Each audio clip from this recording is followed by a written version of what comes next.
When you're using these urethane glues, you need to wet the wood, especially around here where we probably have less than 20% humidity today. Gorilla Glue, which is a urethane glue, cures using water.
Well, the wind has really died down today. Yesterday we were getting 55-60 mile an hour gusts. The day before 50-55, which made the hoop house a bit noisy.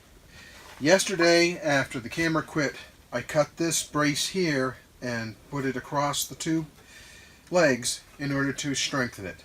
So now I'll be doing another brace for the other end.